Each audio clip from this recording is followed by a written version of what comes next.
part of me was scared to write this. A part of me was ready to analyze each and every phrase that I uttered so that the perfect word concoction connected us, covering every bit of our anxieties like a weighted blanket. What we are all under right now is heavy. We are isolated in ways that we never wanted. The interest of this virus is compounding in every country. They say to stay 6 feet apart, but this disease has no respect for borders, boundaries, bodies, or economic well-being. If bread, a safe bed, being confined to a prison, or the lack of basic necessities isn't your primary concern right now, consider yourself really, really blessed. Tonight, hold on to your loved ones like they were your last bit of oxygen, and give thanks to whatever form of spirit you do or do not believe in, realizing that happiness does not make us grateful. It is gratefulness that makes us happy. For instance, I am truly grateful for those on the front line working beyond overtime, pulling themselves out of a half sleep to selflessly shepherd us through this terror. Who knew that you were so good at hiding your wings? I want to contribute all of my gifts, and a part of me is still scared to write this, but right now is not the time to be perfect. No one cares if you help them awkwardly. Just don't touch them. Your job may have stopped momentarily, but the demand to add value to this world has not. We all have work to do.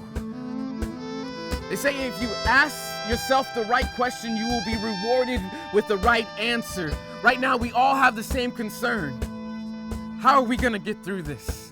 And since words are my stock in trade, I'm gonna ask you to change your approach slightly.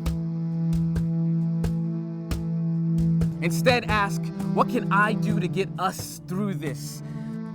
Understanding that in the beginning, us is gonna share your same walls and be merely an elbow cough away. But once that is settled, the definition of us must spread faster than this virus, must be able to leap social, political, religious, or cultural differences in a single bound, carry more aid and support than a locomotive.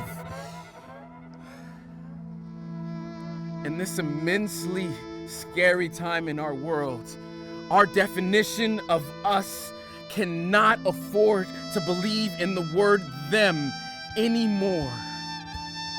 What can I do to get us through this? They say the mind cannot hear an inquiry without at least attempting an answer. So I'm gonna say this one more time so that my people in London and Atlanta, Mozambique and Memphis and any living in between can hear me and repeat to themselves, what can I do to get us through this? We are 6 feet apart, but this crisis has brought us even closer together. What can I do to get us through this?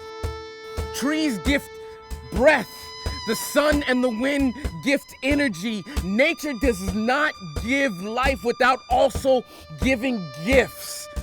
It is what makes you so valuable to humankind. Even if right now all you can give is kindness, for some, their greatest burden is the constant pressure upon their spirit.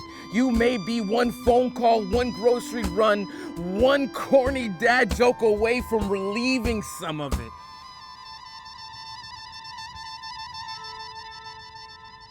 I know us can do this. I know us cannot be the same us once we overcome this. It is up to each and every one of us to help where we can while we're still all socially cocooned. And when we are finally free from this, us can't wait to hug you and marvel at the butterfly you've become.